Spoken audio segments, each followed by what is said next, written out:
जब हजरत नूह अलैहिस्सलाम अल्लाह के हुक्म से कश्ती बना रहे थे, हर रोज एक बूढ़ी मोमिना औरत अपनी एक छोटी सी गठरी उठाकर उनके पास आती। वो कहती, ए अल्लाह के नबी, कश्ती कब रवाना होगी? नूह अलैहिस्सलाम मुस्कुराकर फरमाते, अभी देर है, वक्त आने दो। वो औरत वहीं बैठी रहती, पूरा दिन इंतजार करती और फिर शाम होते ही वापस चली जाती। ये सिलसिला कई दिनों तक चलता रहा। एक दिन हजरत नूह अलैहिस्सलाम ने उस बूढ़ी औरत से कहा, ए बूढ़ी अम्मा, जब जाने का वक्त आएगा तुझे बता दिया जाएगा। वो औरत सर झुकाकर चल दी, लेकिन दिल में ये यकीन लेकर बैठ गई कि जब कश्ती चलेगी नबी मुझे जरूर बुलाएंगे। वक्त गुजरता गया, फिर अल्लाह का अजाब आ गया। जमीन पर बारिश का तूफान आया, पानी हर तरफ फैल गया और नूह अलैहिस्सलाम की कश्ती रवाना हो गई। लेकिन नूह अलैहिस्सलाम उस औरत को बुलाना भूल गए। एक नबी से भूल? जी हाँ, ज़ाहरी तौर पर ऐसा ही हुआ। तूफान थम गया, समुंदर की लहरें रुक गईं। कुछ वक्त बाद हजरत नूह अलैहिस्सलाम के दिल में आया कि चलकर उस शहर को देखा जाए जहां से सब कुछ शुरू हुआ था। वो अपनी कश्ती से उतरे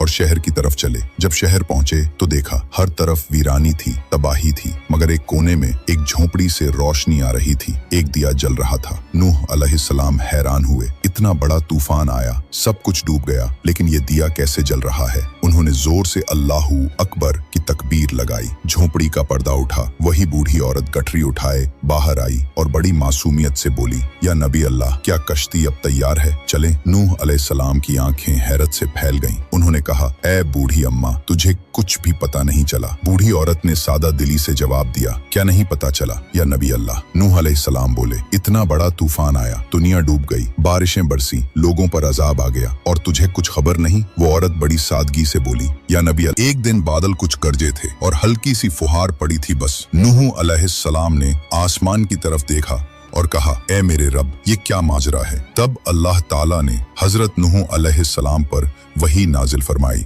ए मेरे प्यारे नबी, इस औरत के दिल में तुम्हारी मोहब्बत थी और तुमने उससे वादा किया था कि जब कश्ती रवाना होगी तुम उसे ले चलोगे। तुम अपने वादे को भूल गए, लेकिन मैं रब्बुल आलमीन तुम्हारे वादे का भी जिम्मेदार हूँ। मैंने अपने अजाब को उस तक पहुंचने ही नहीं दिया। उसे एहसास तक नहीं हुआ कि कैसा अजाब आया और चला भी गया। इमाम सज्जाद अलैहिस्सलाम ने जब ये वाक़िया बयान किया तो अपने पास बैठे मोमिनों से फरमाया, ए मोमिनों, इस हदीस को क़यामत तक के मोमिनों तक पहुंचाना तुम पर वाजिब है। उन्हें बता दो, जो हमसे मोहब्बत करेगा क़यामत का अजाब जरूर आएगा, लेकिन जिस तरह उस मोमिन औरत को पता नहीं चला, हमारे मोमिनों को भी एहसास नहीं होगा कि कब क़यामत आई और कब गुजर गई। सबक थे, अल्लाह ताला अपने नेक बंदों की मोहब्बत का बदला कभी जाया नहीं करता।